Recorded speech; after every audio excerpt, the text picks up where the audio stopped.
질권은 민법 329조 이하에 규정되어 있습니다. B가 핸드백을 갖고 있습니다. 그러니까 소유권 그리고 점유권이 모두 B에게 있는 거죠. B가 A에게 핸드백에 질권을 설정해 줄 테니 돈을 빌려주세요 라고 요청을 했고요. A가 좋다 하고 승낙을 했습니다. 그러면 A와 B 사이에는 민법 598조에 돈을 빌려주는 것에 관해서는 소비대차 계약이 성립하고요. 질권 설정에 관하여는 질권 설정 계약이 성립합니다. 그래서 B가 A로부터 돈을 받고서 핸드백을 A에게 넘겨주었습니다. 그러면 이제 핸드백은 A 수중에 있으니까 A가 점유권을 갖고 있는 거고요. 그리고 소유권은 여전히 B에게 속해 있습니다. 하지만 이 채권 계약, 소비대차 계약에 의해서 A와 B 사이에는 돈을 반환해야 되는, 빌린 돈을 갚아야 하는 채무와 채권이 성립하게 되죠. 그리고 질권 설정 계약에 따라서 핸드백에 대해서는 A가 질권을 갖게 됩니다. 그리고 B의 핸드백에 대한 소유권은 B의 질권에 제한을 받게 됩니다. 그래서 점점점점으로 표시를 해놨습니다. 이제 A와 B 사이에는 핸드백이라는 물건이 있게 되죠. 왜냐하면 질권도 물건이고 소유권도 물건이기 때문에 그렇습니다. 나중에 B가 A에게 빌린 돈을 갚았고요. A는 B에게 돈을 받았으니까 핸드백을 반환했습니다. 그러면은 이제 다시 B는 핸드백에 대한 소유권뿐 아니라 점유권도 회복하게 되고요. A는 이제 핸드백에 대한 어떠한 권리도 갖지 못하게 되죠. 이것이 일반적인 질권의 설정 및 해소 과정입니다. 전당포에 물건을 맡기는 걸 생각해 보면 되죠. 민법 345조 이하에는 권리 질권이 규정되어 있습니다. 앞에서는 질권이고요.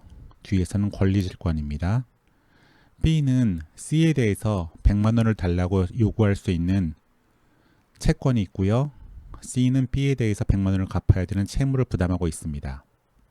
B가 A에게 나의 C에 대한 채권에 대해서 질권을 설정해 줄 테니까 돈을 좀 빌려달라 라고 부탁을 했고요. A는 100만 원을 빌려주겠다 라고 승낙을 했습니다. 그러면 A와 B 사이에는 위와 마찬가지로 소비대차 계약이 성립하게 되고요.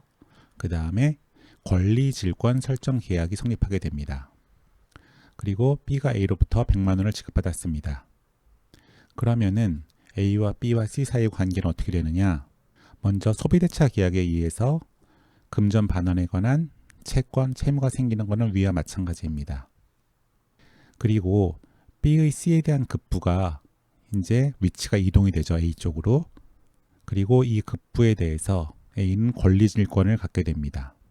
그리고 이 권리질권이 설정되었기 때문에 B의 C에 대한 채권은 권리질권이 설정된 채권으로 제한을 받게 됩니다. 그러면은 이제 A와 B 사이에는 물건이 있게 되는데요.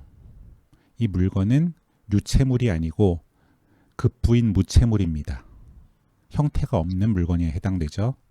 이 급부란 건 뭐냐면은 B에게 100만 원을 반환해야 하는 C의 행위를 의미합니다. B에게 100만 원을 갚아야 하는 어떤 C의 행위에 대해서 질권이 설정되어 있는 거죠. 근데 이거는 형체가 없는 물건이기 때문에 무채물이고요. 그래서 일반 질권과 달리 권리 질권이라고 불리는 겁니다. 만약에 B가 이 금전 반환 채무를 이행하지 못했다고 하면 어떻게 되느냐? 채무 불이행이 있으면 어떻게 되느냐?